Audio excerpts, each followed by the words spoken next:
let's talk about our second type of variable use, which is not repeated addition, but repeated multiplication. We have repeated multiplication. This is going to look slightly different.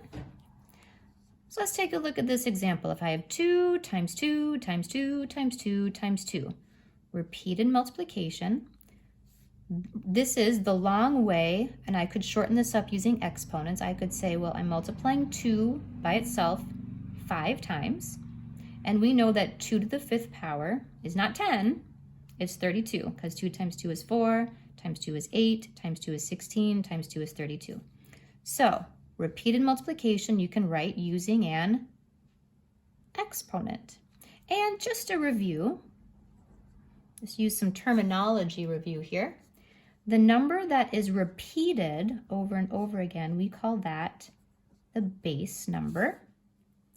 And this number right here is our exponent. That's how many times we're multiplying that number. So we're going to use those terms. So 2 times 2 times 2 to the 5th equals 32. How does that work with unknown numbers with variables? So let's say I have an unknown number. It could be 7, it could be 14, it could be -2.5, don't know. N times n times n times n times n.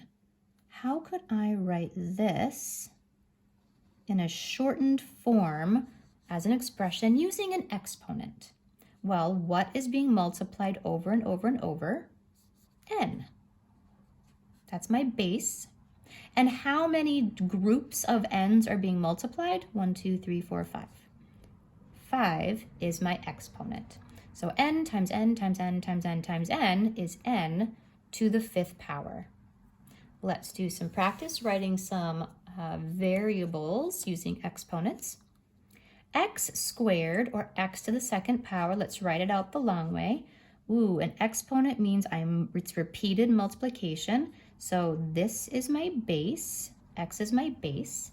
That's what's being multiplied over. And 2 is my exponent, that's how many times it's being multiplied. So I have x times x. X squared is x times x. Okay, I can't really do anything more with that because I don't know what x is. Let's go over here. A to the 3rd power, or a cubed. My base is a, so that's what's being multiplied repeatedly, and it's being multiplied 3 times. So I have a times a times a. So some number multiplied by itself 3 times is a to the 3rd. Okay. Oh, let's try 3 to the 3rd. That one actually doesn't even have a variable. My base is 3. Oh, and my exponent is 3.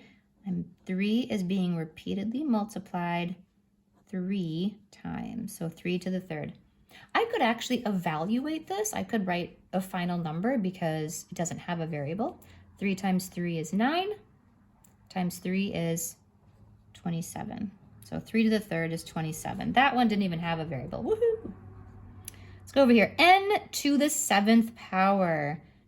I have some number multiplied by itself 7 times. So n is my base. So n times n times n times n times n. How many do I have? 1, 2, 3, 4, 5, 6, 7. I have n multiplied by itself 7 times.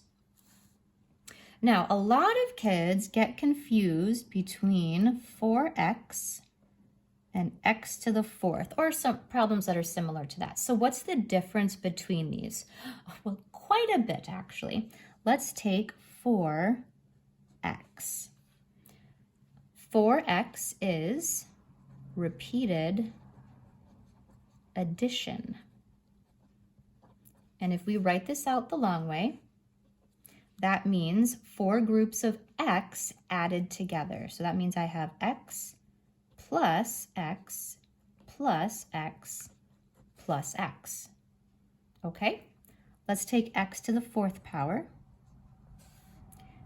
An exponent is repeated, not addition, but multiplication. That means x is being multiplied 4 times. Now, this might not seem like quite a difference, but it is.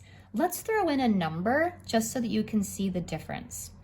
Let's throw in 5. Let's say that x is going to equal 5.